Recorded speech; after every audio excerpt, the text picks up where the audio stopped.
Top Dollar set the wrestling world on fire with a super dope freestyle, and it only took him 8 seconds. Oh shit!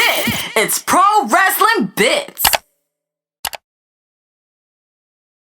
Top Dollar ethered the Young Bucks, all 5'8" of them, after the sneaker culture vultures got a little too cute with their Twitter bio.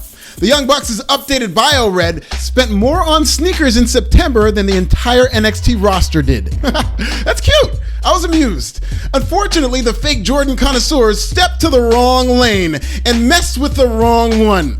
They started this Twitter beef and Top Dollar ended it. After accusing the Young Bucks of wearing Asics and Vans in real life and only using sneaker culture for appropriation and clout, Top Dollar then unleashed a 2-minute freestyle, calling out the Young Bucks for flexing authority over a culture that they know nothing about. None of these white wrestling journalists will tell you this, but Top Dollar dissed the Young Bucks by using an instrumental made famous by the rapper Young Buck.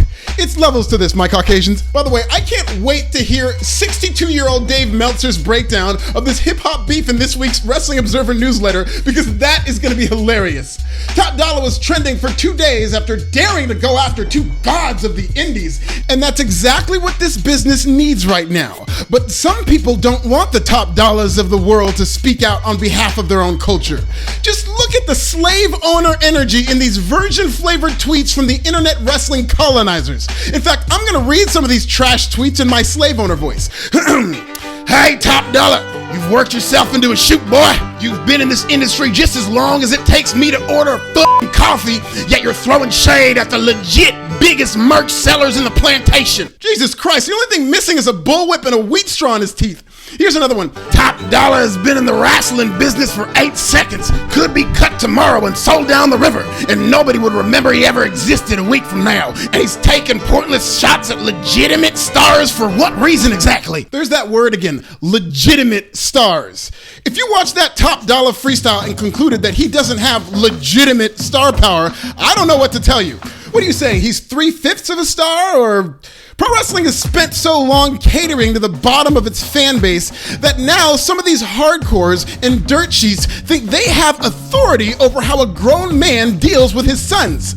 What, because the Young Bucks used to wrestle in their backyard and work for PWG, they're above getting checked when they start mouthing off about black culture? The Young Bucks can say whatever they want, but by the same token, they can get it too. I have nothing but the utmost respect for anybody who pays their dues in professional wrestling the way the Young Bucks have, but don't get it twisted. The Young Bucks are not gods to me.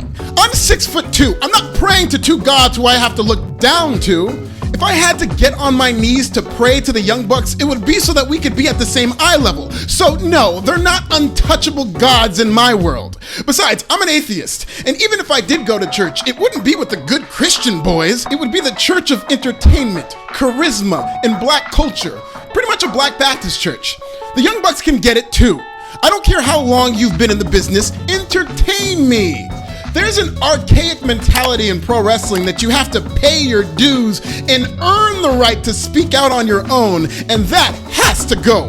Who cares how long somebody's been in the business? Shawn Spears has been in the wrestling business for 127 years now, and he hasn't been entertaining a day in his life. Yeah, he's earned the right to be entertaining, but I guess he just doesn't choose to use it. The internet wrestling monolith is always talking about how scripted promos are ruining WWE.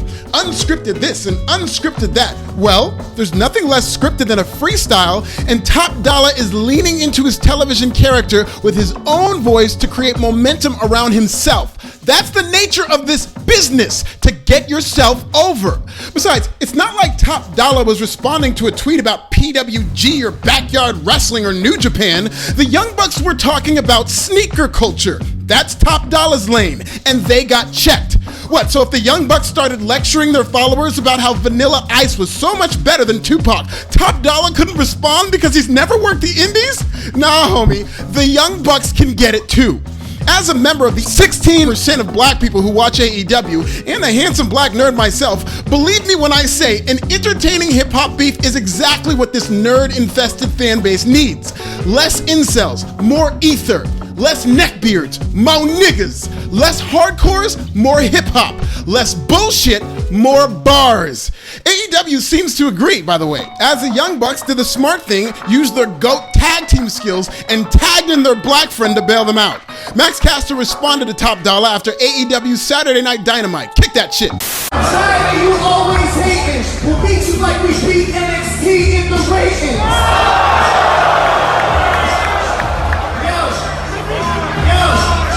And we can wrestle. We only got holla. And you know our rap way better than Tom Dollar. Okay, he did his thing. But I do think it's hilarious that the last time he really went in on a freestyle, they pulled his black ass off television faster than a women's match in WWE. But suddenly Max Caster is back in the good graces of AEW executives now that they need us to fight amongst ourselves. Look, I'm all for the back and forth between Top Dollar and Max Caster. That's more exciting than any Jungle Boy promo I've ever heard. All I ask is that Top Dollar and Max Caster do it for the culture. Not for Tony Khan or the middle-aged Bucks or even Vince McMahon, but for the culture that has had a bigger influence on what gets over in mainstream society than any other. The archaic wrestling industry and all its parrots who think that you need to earn the right to diss small white wrestlers need to step aside for this one, because pro wrestling has a popularity problem. The Black Wonder Years did more viewership than the Friday Night Wars for both WWE and AEW combined. It's time to try something different because these old rules just aren't working.